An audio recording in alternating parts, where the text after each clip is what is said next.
But the one thing about photography that I want you to think about, historically, when it was invented around 1830s, 1840s, what is photography at that time? How does photography change what art is and what life is? What are the changes that it brought? So one of the most important things that photography kind of had to overcome at the beginning is, what is it that photography is good for, right? It was an invention. Like, think about, computers. Computers didn't become our laptops right away. There was a point where people kind of were discovering the internet the same way. Like, what can we use it for? And photography, at first, early photographers, I should say, thought that the best way of using it could be making it into art, so kind of copy art. So for example, here I have this image, which is done by Louis Daguerre, Jacques-Louis Daguerre, who invented a daguerreotype, right? The thing that cannot be reproduced, but captures reality really well. So that, let me just make the image. I'm going to go to slideshow here. Okay, so yeah. So this is Daguerre's image. So what is he doing here? He's essentially using photography, but he creates a still life. And still life is one of the most accepted and better known genres in art. So he brings different objects that he had in his studio, because he also dabbed in painting, and kind of says, okay, well, let me see if this photograph would be a good still life. The most used that photography acquired early on was as a kind of tool for portraiture. And for that, you really need to we need to think Nadar. Nadar is a balloonist, a caricaturist, a photographer. He is kind of this person who likes to experiment with everything. So no wonder that Nadar then goes and picks up photography when he sees that it becomes more and more popular. And he establishes a studio, which becomes the most kind of popular and the most respectable in Paris.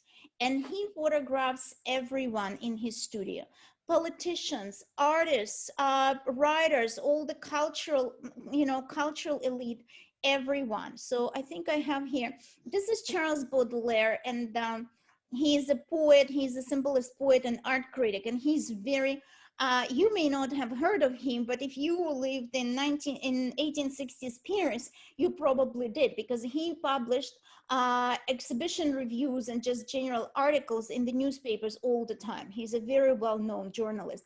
So this is Nadar photographing him.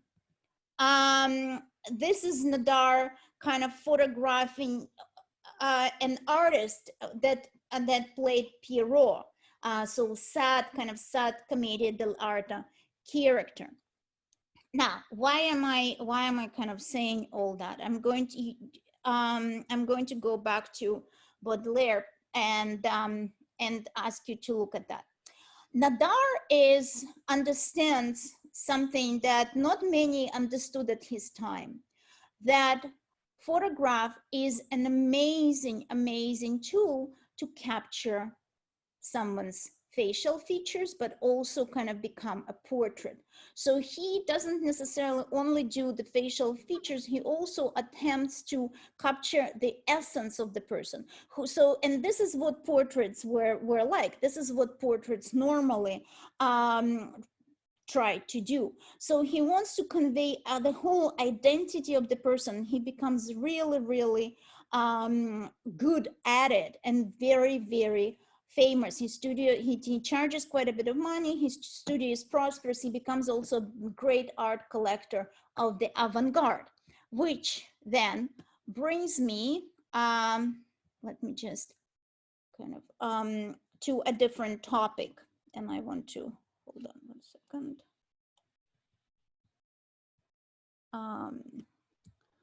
I'm skipping here, but I want to kind of give you that idea. So this is this is still portraiture. We're still, these are the early themes. But the most important part, and I'm going to probably go here as well and look at that. So just think about it with me for a sec. We've got photography, and photography slowly becomes more and more popular. You can make it, you can capture your likeness here, or you can also look at the kind of like documentation, social realism, photojournalism. So slowly photography takes that upon itself. Then art becomes perplexed. The artists ask themselves, what are we to do now? How would that work? If we have, I'm so sorry.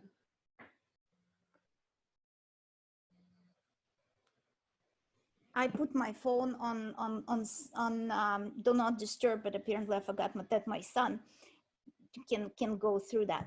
Okay, so how does art potentially could kind of find the place in society? Any ideas what happens then in 1860s, 1870s? Civil War. Hmm? The Civil War. The Civil War, yes, absolutely. The Civil War in the United States. But I mean, with art, how does art reconcile its kind of its place in society?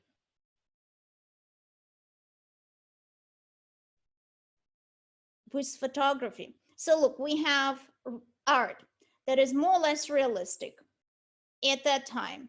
There's photography that essentially also is realistic and slowly becomes more and more popular. I'm going to give you a really silly example right now.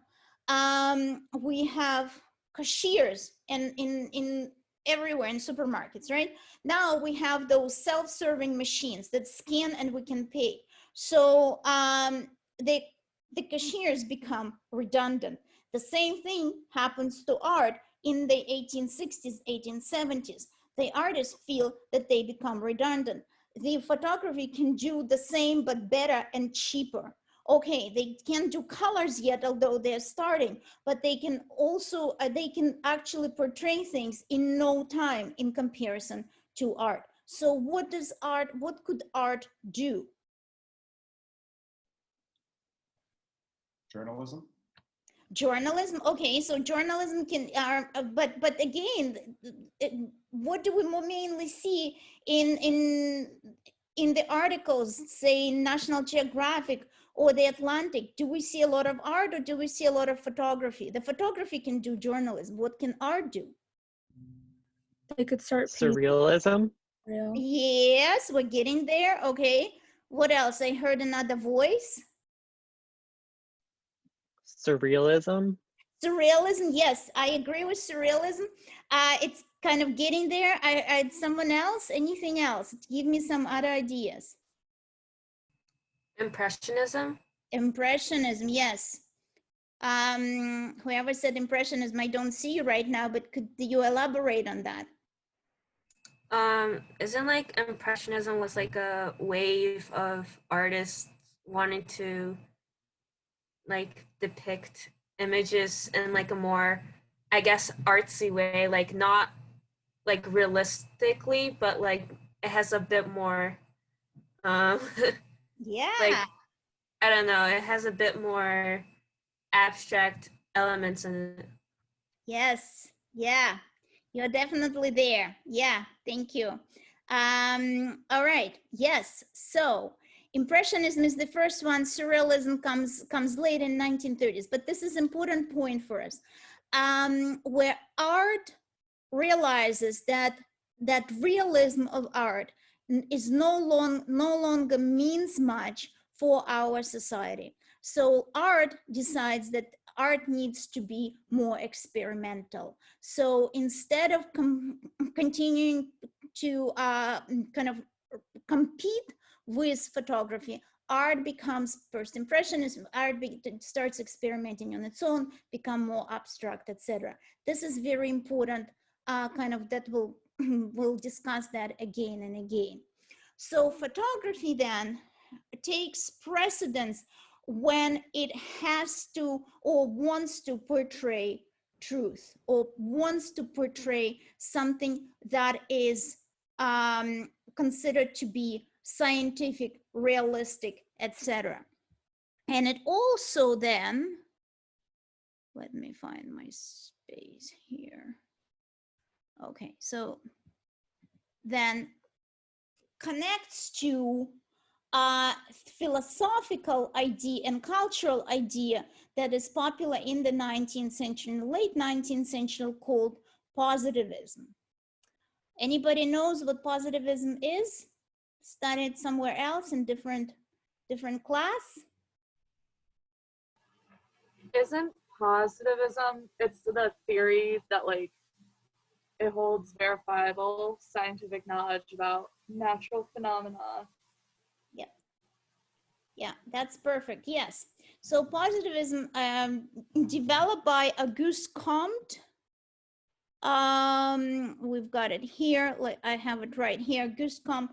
Positivism is when all knowledge comes from tested scientific proof. So that could be a scientific experiment, or what could be better than representation of something? How can you argue? For example, if you have this, you have this child poverty. This is your proof of child poverty, right? So this is positivism. This is the idea. Photography plays very important part in constructing of this idea and perpetuating that, because that gives right away that scientific truth, proof. At the same time, this is where that connection between truth and photography, truth and photographic representation resides. That's when it originates. We're still only seeing the first slide. Not sure.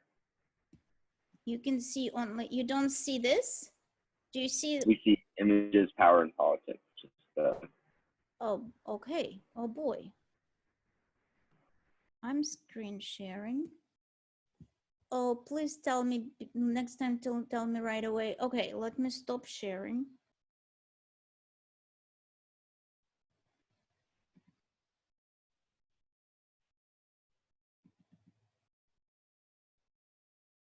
Can you see a slide that says economy? Yeah. Yeah, okay, perfect. Okay, all right, so I was here, I was in Auguste Comte, positivism, all knowledge, right?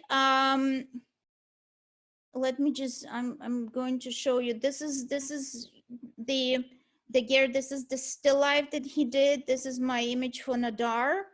Kind of that created this photo studio, Baudelaire, and very identity driven representation, and then photojournalism, social realism, etc. here.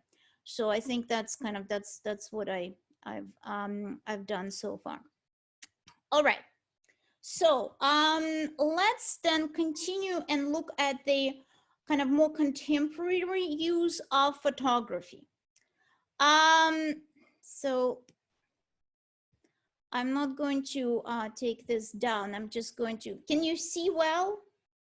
Can someone say if you don't, like yell or something?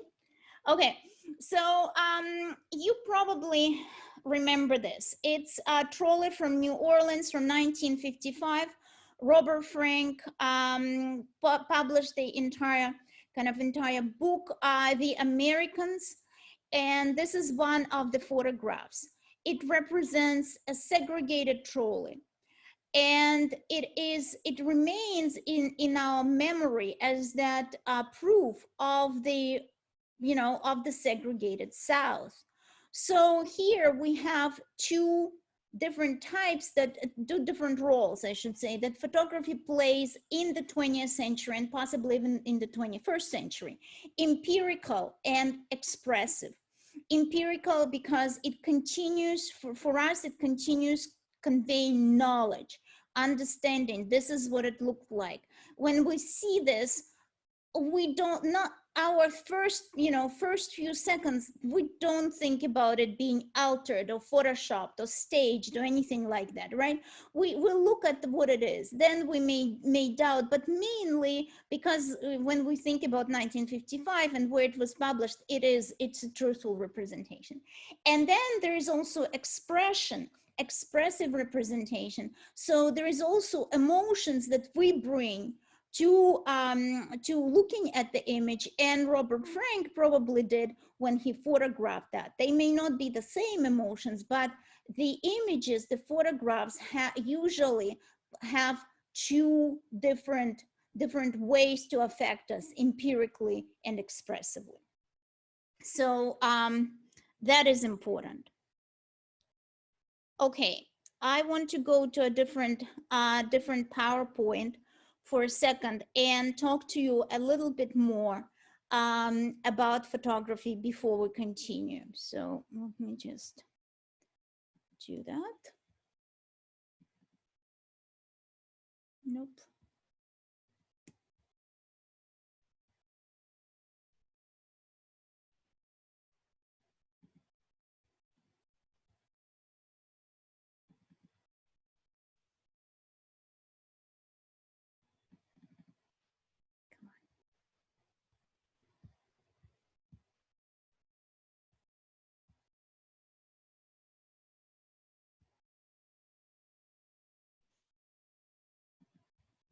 Okay, can you see an image with Ronald Barthes? Yeah. Okay, yeah, okay, thank you. All right, so I'm going to introduce that. Then we're gonna go back and look at the at photography, and then we will come back to Barthes. So Ronald Barthes is a French philosopher. He writes in French. He's widely translated to pretty much every language in the universe. He died, unfortunately, in 1980, and he's considered to be a semiotician. So in his work, he practiced semiotics. Now, what is semiotics? Semiotic is the study of signs as we think of the signs that exist in our society. I want to stop here for a second and ask you to think about what is it that you're wearing right now. I can't see most of you. I'm looking at the screen that I'm sharing. So I want you to think for a second and think about what is it that you're wearing and what does it tell other people about you today, not in general in your life. What is your clothes right now projects about you? And be specific. Not just generally, this is what I'm wearing. In the chat, tell me, I'm wearing, a black top, and this is what I like, kind of. So take a couple of minutes and tell me, what is it that it actually projects, and what does it tell about you?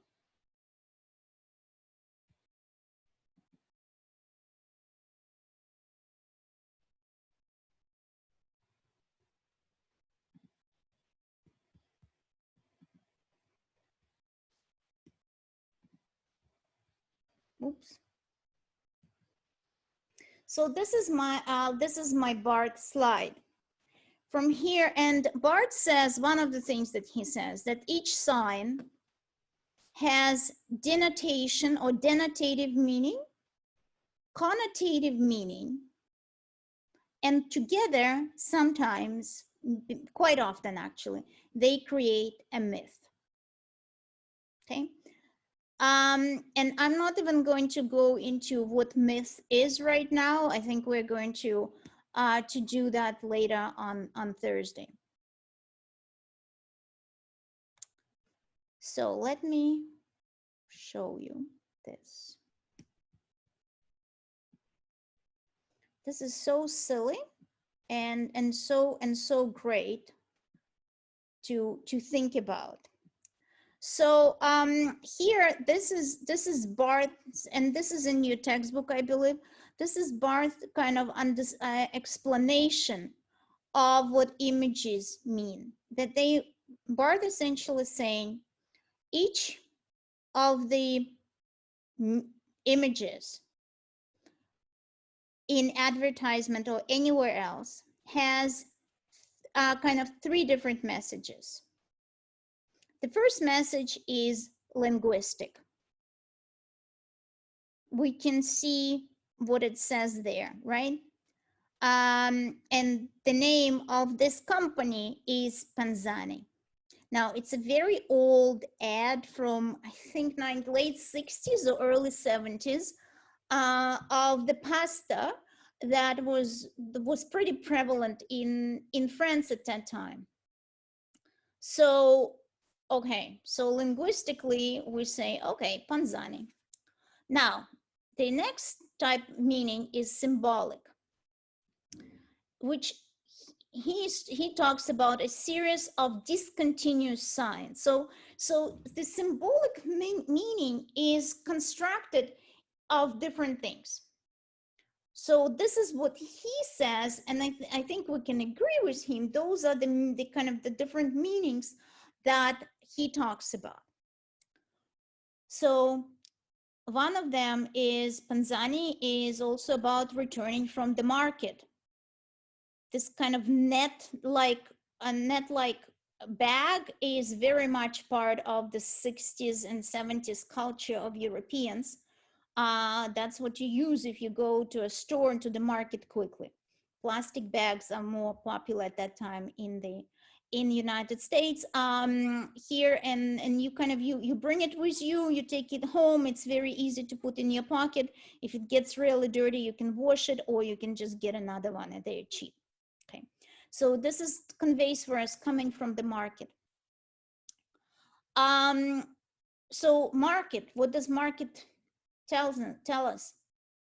If you go to the farmer's market on Thursdays, it's here in Geneseo, fresh, you get fresh, domestic, maybe locally grown products. Didn't change much there. So there is there's fresh produce and going to the market, which usually is pretty pleasant.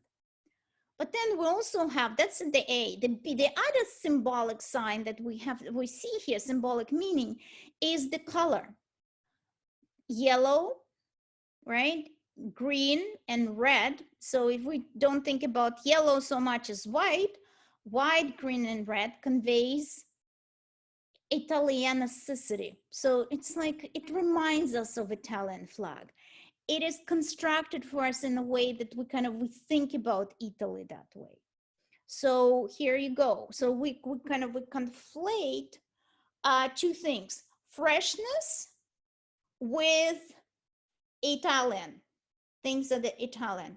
So far, so good. Well, why not? Fresh Italian must be yummy. So then there's next level, C. Hold on, don't look at the image yet. So the idea of the cuisine, the culinary service. The tin is equivalent to the fresh vegetables that are in the bag, right? So we see the tomato, the onions, pasta, but also a tin, and it's a tomato sauce, but that's okay because it's like part of this fresh produce. And finally, it's all arranged as still life. So this is a classical still life. This one is from the 17th century France. But if you look at this one, it kind of reminds us of a still life again, that idea of abundance. So we have these 4 different symbolic meanings, and it has linguistic meaning, Panzani. So if we were to see, if we're seeing it for the first time and it's in advertisement, in our mind, what happens? The linguistic meaning of Panzani kind of becomes molded or kind of almost becomes conjoined with the idea of freshness, Italian culture, something that is very immediately from the market and abundant. All good things, right? That's how advertisement works.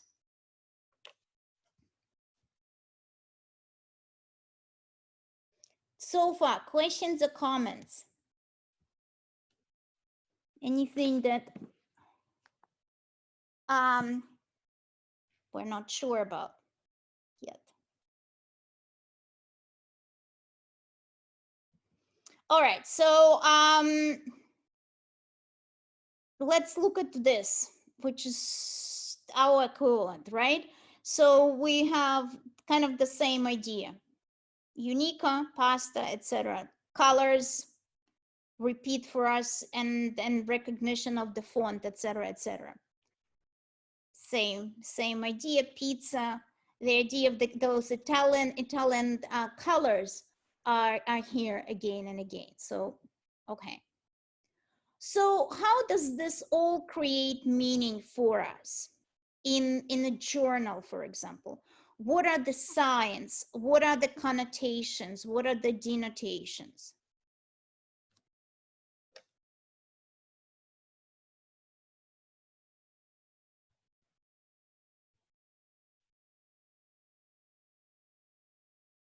So Carrie says that communication is a symbolic process where reality is produced, maintained, repaired, and transformed. And of course, that is very true. But let's look at this a little bit in more detail. So we have here a kind of a cover of the magazine. Now, Mike, I have a question. Do you consider that an advertisement?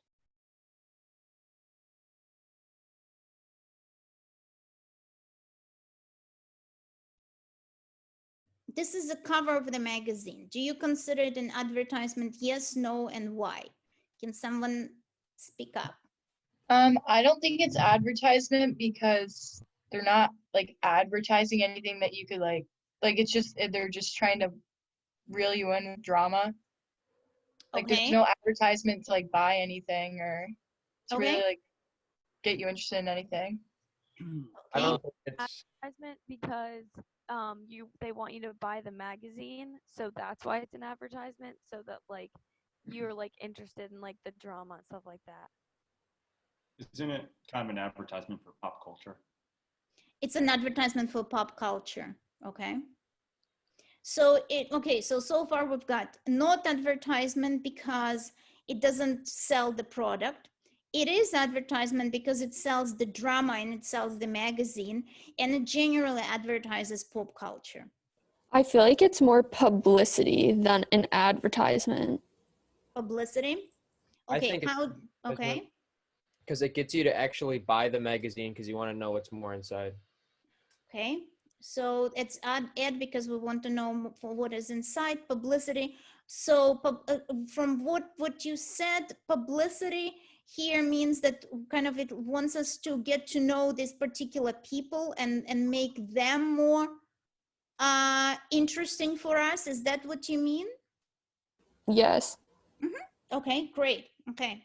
Any other thoughts?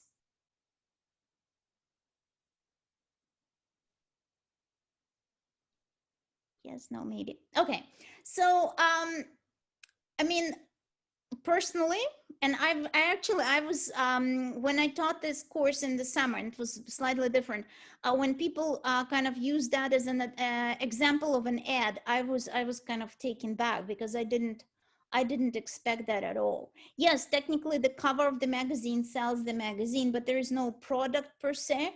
So I mean, I think it's ambiguous, but I still think it's not a classical ad in a sense that we looked at before with the Panzani, for example. Okay, so aside from that, but nevertheless, it tells us, it offers us to kind of to think or to ask us buy it and then turn pages. So how does that create meaning? What are the elements here that create this drama or create interest for us? Can you take a look at that and let me know? What do you think? When I first, for example, when I first were to look at it, I see a bunch of different font sizes. You have different colors that stand out. There's quote unquotes that are like, obviously like, how dare you date other women, like very intense quotes that like grab your attention and is like, wait, what's going on here? And there's like just a bunch of other stories that are like kind of cut out and pasted on top of each other that really just like grab someone's attention and makes them want to figure out more about it.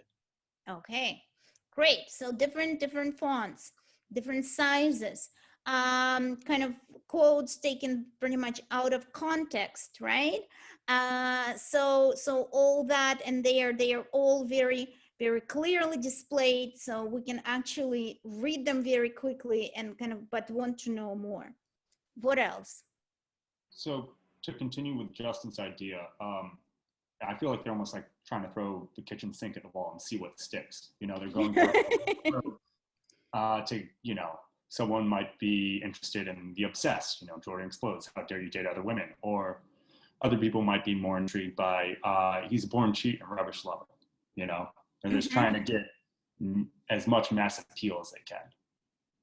Okay. While all keeping it somewhat separate with the different fonts and color schemes. Okay, that's great. So we've got so you're saying throwing everything and see what sticks, kind of what it's about men and being disloyal, and about women and losing weight, and women and kind of being good lover, bad lover. So everything is here depending on what you are interested in. Does it have any organization? Remember, we talked about formal analysis. So let's look at this for a second. Does it have any rhyme or sense? Does it have any rhyme or reason? Anything organizational? What does it look like from the pure? If you don't even think about what text means, from the purely formalistic point of view, what does it look like? It's very all over the place. Thank you. It's, yes. It's not very organized. Not very organized, disorganized, all over the place, right? It's really like busy. Yeah. Like you don't really know where to like keep your attention. Yeah. It's very busy. It's kind of the drama is almost conveyed through all that. It's really busy. You don't know where to it draws your attention, but you don't know where to go. Your eyes don't know where to go. So all these are signs. And this is a sign, everything that we just said, these are signs of tabloid press, right? These are signs of cheap kind of, well, I don't know if it's cheap necessarily, but it's tabloid. It's not something that you would use if you write your essay, I hope. Right, so it's actually, we kind of come to associate that type of kind of media from the inexpensive tabloid, not very trustworthy ideas. Okay, so that's that. Let's just look at a couple other examples here, and let's look at further into history of semiotics. So semiotics was created single-handedly, we can say, by a Swiss linguist, Ferdinand de Saussure, from 1857 to 1913. He lived, that's his life. He's the key figure, and he gave a course on linguistics. And this course was so popular, and there were so many students that were so interested in this course that after he passed away, they kind of collected their notes and published them as a book. And I think it was History of General Linguistics or something like that. So what Saussure did, and it seems so easy for us to think about that right now, is he says that each sign has two parts, signifier and signified.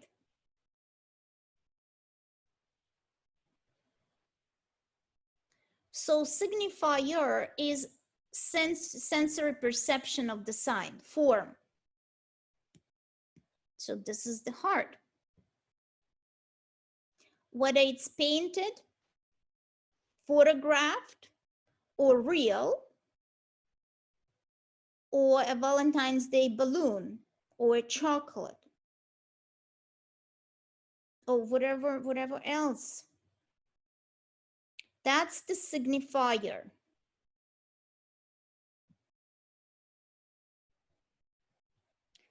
The signified is the concept or meaning evoked by this sign. So if we look at this heart, what would be the signified of this? You look at that somewhere, you come across this somewhere. What is the meaning? Love, emotion. Love, emotion, absolutely. Okay. Heart surgery?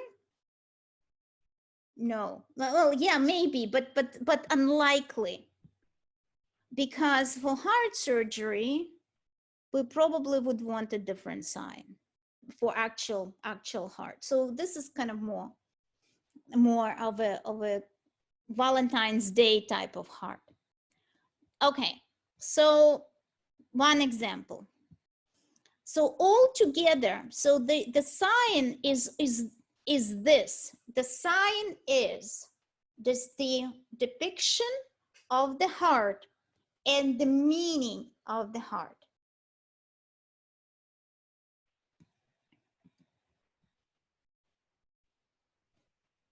This is a sign of a guinea pig. This is, the guinea pig has again a form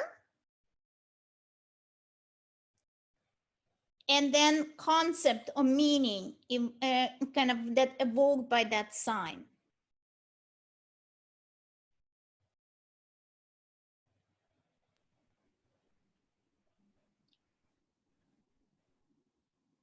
Domestication.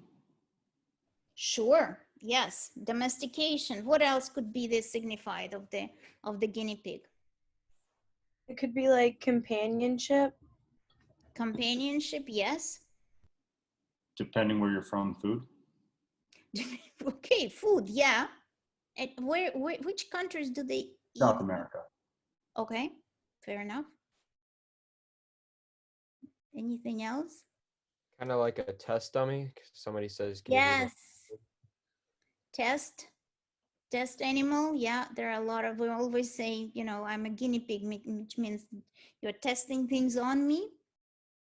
So, and okay, so if I did not show you this sign, but just said, okay, so, you know, draw for me or describe for me a guinea pig, and then explain the meaning of that, you probably would have come up with very different drawings, like, and that kind of confirms for us, remember Magritte, this is not a pipe, the treachery of images. And then you would also have very different signifieds. Now, what does it mean? What does it kind of, how does that work? It works for Saussure in terms of the linguistics. He says that a word tree, say, so imagine, like, I'm talking about a tree. All of you can imagine a tree, different kind. Now, in English, it's a tree. And if you speak another language, I'm sure that sounds differently in different languages. So he's essentially saying that the image is the signifier. The language that we use is a signified. Together, they create a sign. Then he expands that and says that the same happens with kind of cultural signification as well. A word tree can have different meanings depending on the context. Okay. Trying to kind of go back and forth here. So now let's go back to the idea of denotation and connotation. But before we do that, actually, yeah, before we do that, what I want you to do is go again to chat and give me one example of the sign with the signifier and signified. So any example that we did not, you cannot use the heart and you cannot use the guinea pig. You can use anything else you want, and tell me what is the signifier and what is the signified of that on chat, please.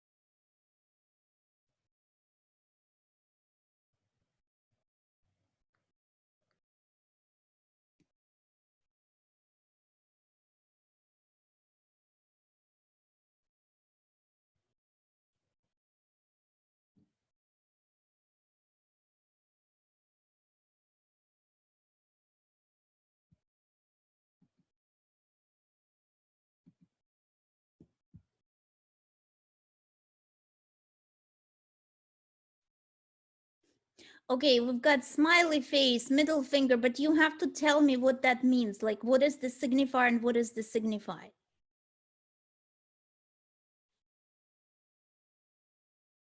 Someone did kind of like semicolon and D, Jared.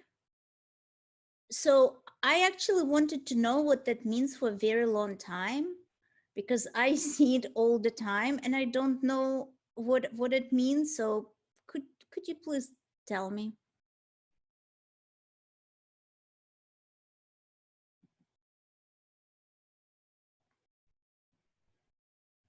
Happy, excited. It's just like a happy face. Okay, gotcha.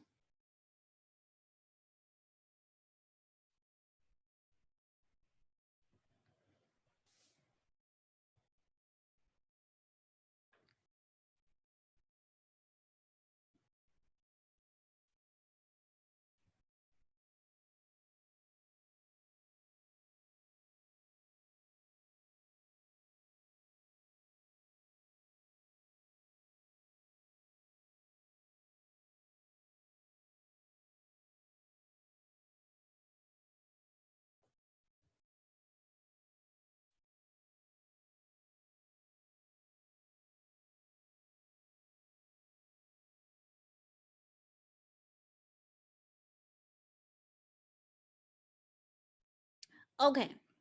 I'm going to borrow here a couple of things from what you said. So let's look at the rainbow.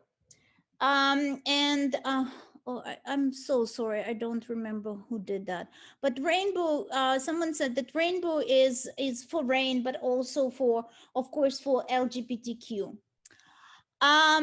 So Ronald Barthes talks about kind of this idea of the sign having denotation and connotation. Denotative meaning, connotative meaning. So rainbow, as when we see a sign of the rainbow, that's the denotative meaning, right? So the rainbow of the rain, that is the original meaning of the rainbow. The rainbow then had been appropriated, the rainbow colors were appropriated for LGBTQ movement. And that becomes the connotative meaning, the connotation of the rainbow in our culture. And some other cultures may kind of follow us in that, and some may not. So then the meaning of the sign is depends on our cultural kind of, right, our cultural of understanding and belonging to a particular culture. I usually tell people this when I teach that. So I'm sure you've noticed that I have an accent. My accent is Russian. I grew up in Soviet Union in Kiev in Ukraine, left when I was not when I was 16. So, and I left in 1990. Perestroika, right? That when the Berlin Wall was destroyed, etc., happened a couple of years prior to that.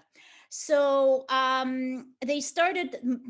Guess who came to Eastern Europe first? Which company? McDonald's. And McDonald's was training its workers in larger cities like Kiev and Moscow to work. And it was actually back then in Eastern Europe, it was super prestigious to work for McDonald's, go figure. But one of the things that they realized, because McDonald's is a very culture sensitive company, they told their workers not to smile. Because in Russia, if you are smiling and you are serving people like a cashier or fast food service, if you work in a fast food service, the smile means that you're lying, that you're dishonest. So McDonald's picked up on that from their probably cultural consultants, and they were very clear that the service, kind of the honest service for McDonald's, meant that people who work there would not smile. So that's a very different cultural meaning of the smile. The smile here says we're polite, we're happy to serve you. The smile, the sign of the smile in Soviet Union, in Russia was something completely different, where I'm hiding something. All right, questions, comments?